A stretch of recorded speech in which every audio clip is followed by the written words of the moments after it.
7 players' lives were changed when they got the call that their NFL dreams were coming true. Incredible.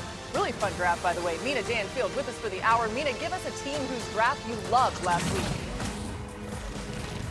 I thought the Tampa Bay Buccaneers absolutely crushed it. Everybody knew they needed a pass rusher, but very few thought Reuben Bain Jr. would be there. And credit to Jason Light, their GM, for sitting and waiting, because I would have been itching to trade up as he started falling. He added a couple of impactful defensive pieces: Josiah Trotter, Keontae Scott out of Miami, who's a dog who can also play the nickel and safety. And as a whole, I love this draft. I love what it does for the Tampa Bay Buccaneers right now. Mina, one of the advantages for me of doing a big board is I can kind of quantify these things. There was only one NFL team that had 5 of my top 100 players on their roster by the end of the weekend. That was the Raiders, who actually had 6 of my top 109, if you include Trey Zune, who went in the late 90s for them in the 3rd round. Defensively, I like some of the versatility they added. I also like the pure pass rush juice that Kieran Crawford offers. And, of course, Fernando Mendoza, the crown jewel of the 2026 NFL Draft.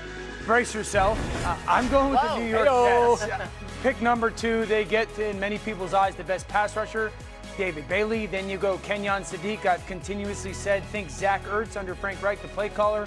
Omar Cooper Jr., body catcher, yards after the catch, Jarvis Landry type of player. They got D'Angelo Pons. Everyone knows that I love really dynamic nickels. I think he can play inside right away for a defense that did not have any interceptions last year.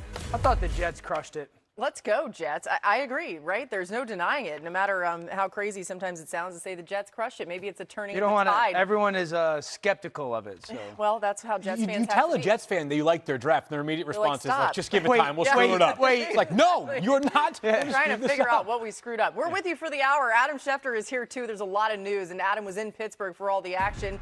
Joins us now for some of the top stories from draft weekend. Adam, give us some of the stories that helped define the draft. Let's start in Kansas City.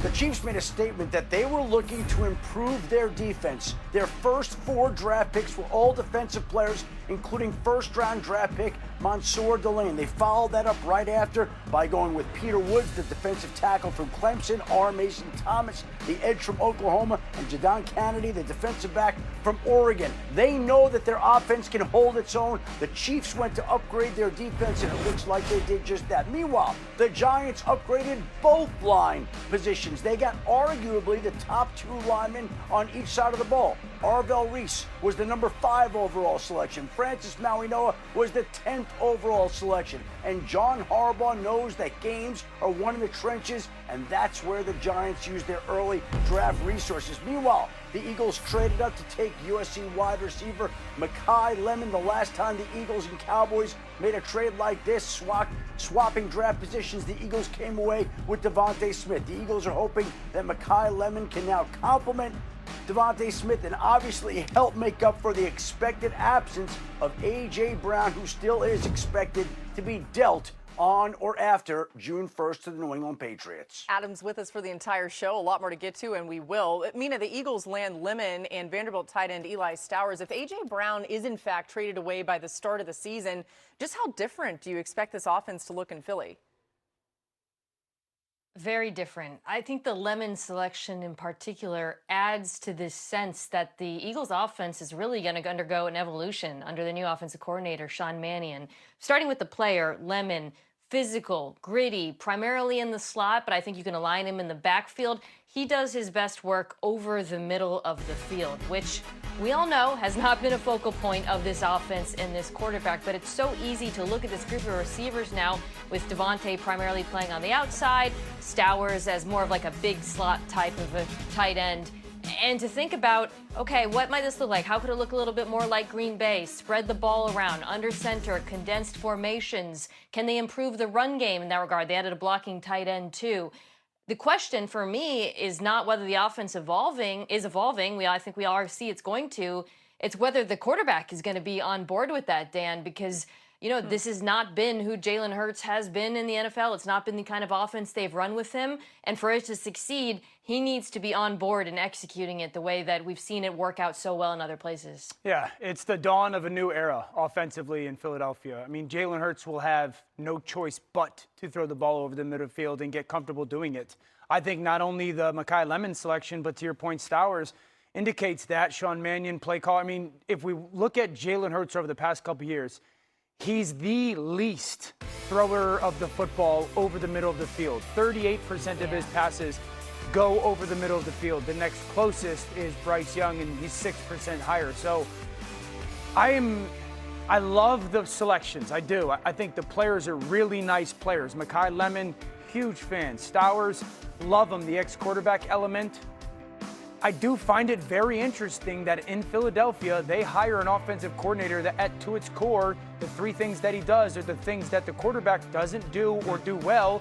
And their first two selections are guys that wear out the area of the field that he just doesn't distribute the ball to. It's a new era, and I think his hand is going to be forced getting comfortable with it. Really fast, how hard is it going to be to teach Jalen Hurts these things? Like, do you think he's capable of making these changes as quickly as I think they need he's to? capable of doing it. It is up to be determined if he's capable of doing it consistently. I think it's a difficult thing to get comfortable with because you have to be willing to throw the ball blind where you don't see, and he's not really done that a lot. Yeah. Right. I don't know if it was scheme or if it was just the players the Eagles had. I tend to think it was scheme, but this team had the second fewest yards after the catch last season. The first two guys they pick, Mekhi Lemon and then Eli Stowers, both excellent in that regard for their respective positions. I liked the draft, just looking at the players the Eagles acquired. When you factor in the trade for Jonathan Greenard, I love the draft for the Philadelphia Eagles. He wasn't the same player last year as he was in seasons prior for Minnesota, but to get him for the cost of 2 third-round picks and then a very reasonable $25 million per year over 4 years extension, this guy can give Philadelphia something they didn't have as much of last year. Josh Sweat goes to Arizona. They didn't have that veteran edge rusher you could count on quite as much as I think they will in Greenard. Yeah, and the other point with Jalen Hurts and throwing the ball in the middle of the field, risk. He's a risk-averse quarterback. Right. Sure. Quarterbacks that are comfortable throwing the ball to the perimeter, one of the reasons is because there's a more variance to miss. If I miss high, it goes out of bounds. If I miss low, I'm going to ground it in the dirt. Quarterbacks who are comfortable throwing in the middle of the field, they're a little bit more in control of the football, also a little bit more risky because if I throw high, it's a pick. If I throw low, it's a pick. Yeah. You know, when you say that, Dan, it makes me think, too, like Lemon is, I don't want to say he's like training wheels for throwing over the middle of the field, but he is the type of receiver where if you can just get it in his general vicinity, he is going to come down with the football. He's undersized, but he fights for every ball like it's his last. So when you have a quarterback like Jalen Hurts, who, to your point, as you guys have been discussing, doesn't like to throw over the middle, is wary of throwing picks, is not that tall, right? So he's not seeing it that well. Knowing that Lemon is going to be a reliable target for him in that part of the field is very important. Yeah, and remember, too, I mean, the Steelers wanted Lemon, then Philadelphia swoops in and gets him. It was absolutely crazy, but you think about just how specifically they wanted a player like this, it makes sense. And this is not something the Eagles have done in a while. It's the first time they've used each of their first 2 picks on pass catchers since 1982. That's a long time ago. All right.